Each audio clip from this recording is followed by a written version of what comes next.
guys. Still the 5th. Made a video there with the beautiful sunshine, and I told you, you never know here within a half an hour it could be raining, and guess what? Here we are. Rain, rain, rain, rain, rain. It's coming down pretty good. It's not too loud up here because it's a windy rain, so it's not hitting straight down. It's hitting on an angle, so not too loud. But just to get on a lighter note, I want to talk about something else too, and something I really love and want to get back into was bowling. When I was very young, I had a buddy, my best buddy through grade school and middle school, and he had a uncle who owned a bowling alley. It was a good distance from us, but he said, "Hey, we'll go out to my uncle's place. He'll let us bowl."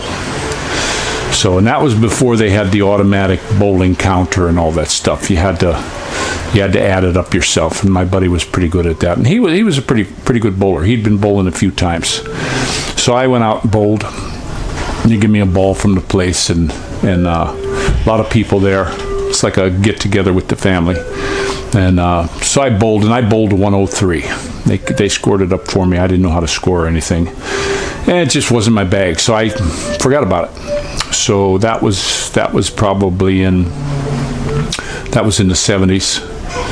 74, 75, and then in 2000 and it must have been 2001 or 2002.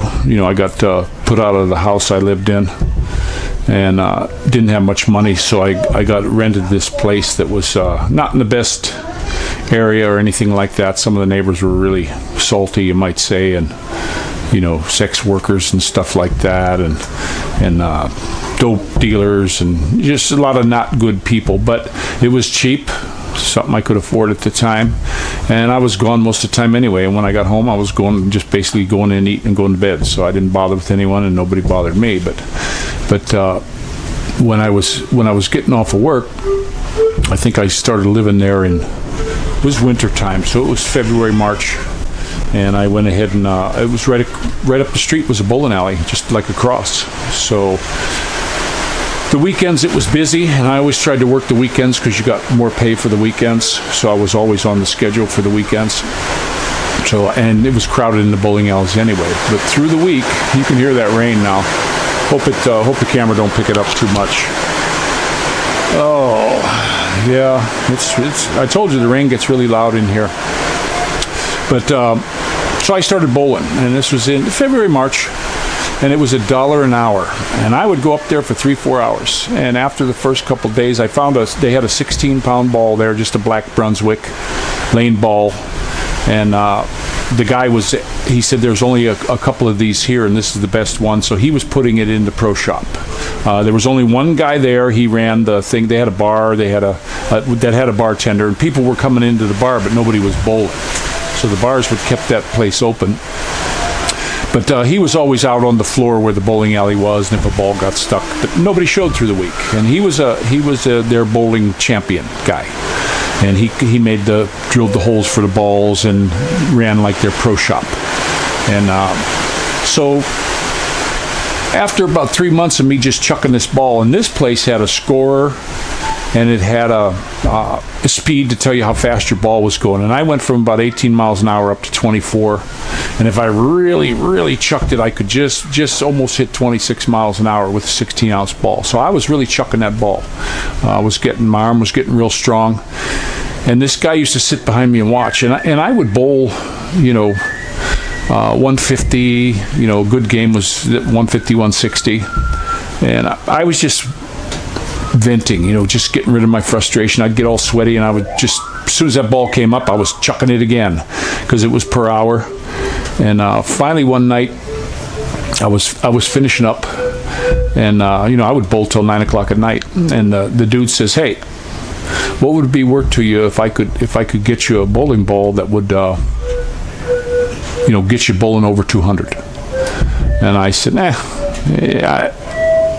I'm not worth anything to me. I just come here to chuck the ball, and that's it.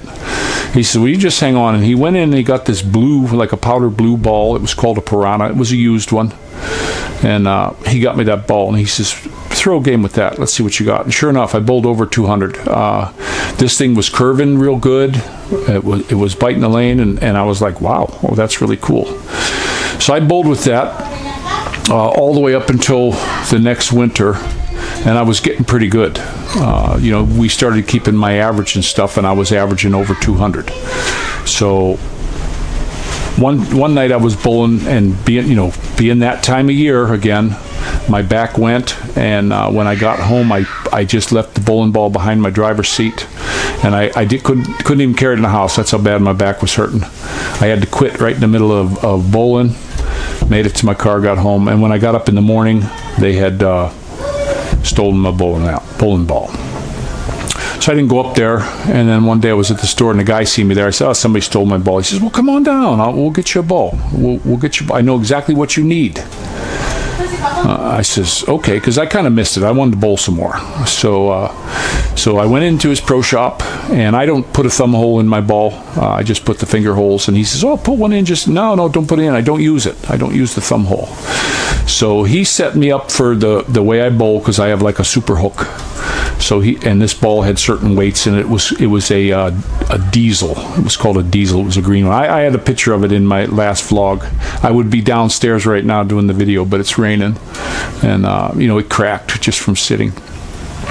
So I started bowling with that, and then I think it was October, well before Halloween, I was bowling a lot of games that were around 220. I had a 226. I just had some really good games, and the guy said, I want you to come up Saturday and come here at 5 o'clock, and I want you to bowl in this certain lane. I'm going to hold the lane for you, but be here at 5. I can't hold it for long, because they were busy, a lot of people working.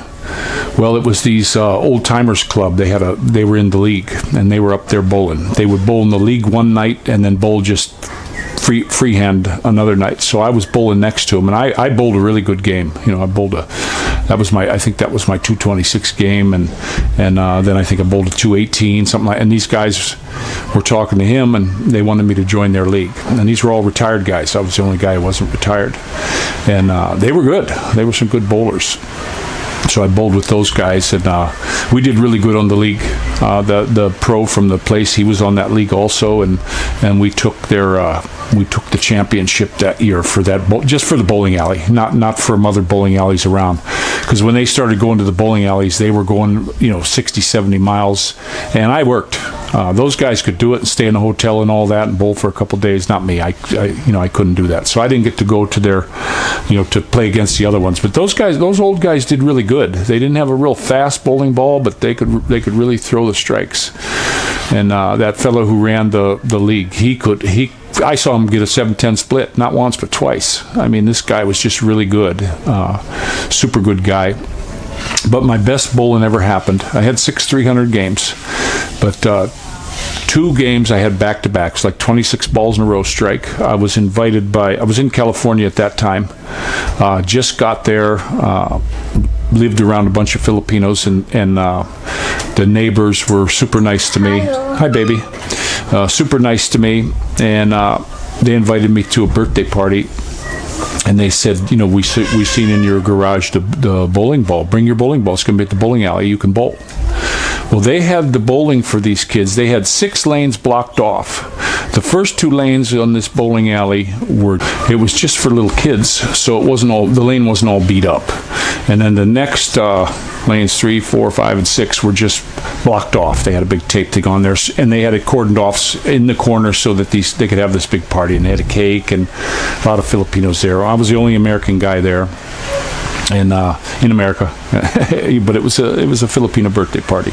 Lots of really good food. That's where really good food, unbelievable.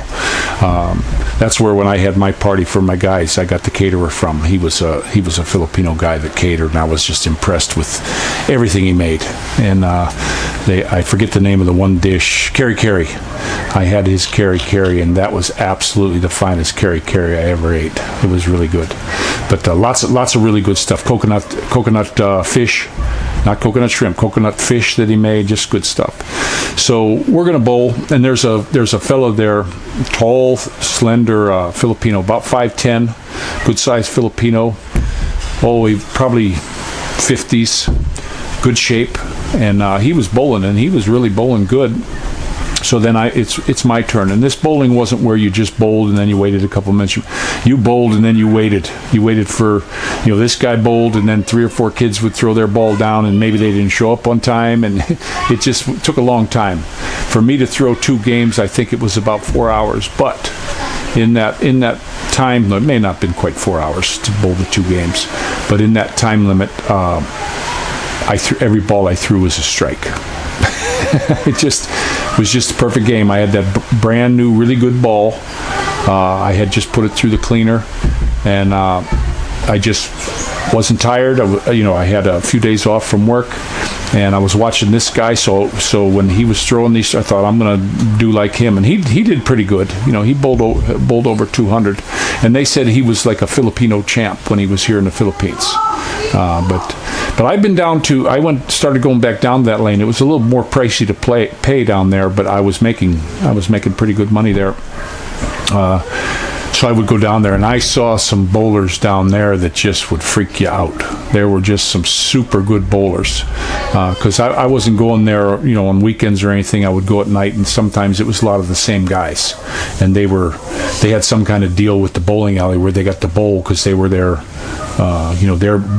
bowling guys, their advertiser guys, and boy, some of these guys were really good. I thought I was pretty good. No, some of these guys were really good. But that was my bowling thing. I love to bowl. I want to get started here again. I bowled in the Philippines. I bowled like a 192 up the mall, and then another time I bowled a 194. But my bowling shoes, they're Brunswick bowling shoes. I had them since I started, and they are now officially alligator shoes. So we got to take them down. I've been trying to find I don't want to go all the way back to San Jose to take these in to get them fixed, because they'll have them for a while. But I want to find somebody here that's a cobbler that's going to fix these things for me. I want to get them, just stitch them, just like they did. A pair of my buddy Tom sent me some really nice rugged outdoor tennis shoe type ones, good sole, and those did the same thing. They turned into alligator shoes. The glue let go, and this guy cut a ring around the bottom of the sole and punched holes in it, and then he sewed it. He sewed it and then put a new bottom in them, and man, I'll tell you, and he didn't charge me much, a few hundred pesos, and did it while I waited.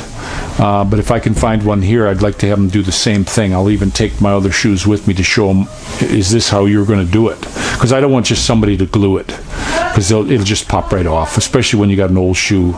You can glue them and it'll hold for a while, but it's something to get you home. It's not something to start wearing them again, because they're never like new. They've always got some dirt and grit in there, and the glue's just never going to hold. It's going to let go. So I want somebody to glue it and sew it. So, but I want to get back into bowling again. I love that. I always liked the sports I was good at, so I liked a lot of sports for a while, and bowling was one. It took me a while, but just chucking at it, and I don't care what anyone says. I've seen some really good bowlers, but when you can throw a heavy ball and throw it at around 24 miles an hour, you're going to get a lot more strikes than somebody bowling with a 14-pound ball at 18. It's just the way it's going to be. That big ball, it's like a big bullet when you hunt. They're just better. They're better at doing their job. So, and I can chuck one. I just got smart. Whenever I started getting a backache, didn't go. Just stay away from it. So there's my little bathy boy. Mm-hmm. All right. So, and I got my little Mr. Buddy over here. He's going to say it. How you guys doing? Hey, mister. You still want. Thank you, buddy. Bye-bye. Goodbye. Goodbye. And what about you, mister? All right, guys. Take care, and this is Rick Shaw.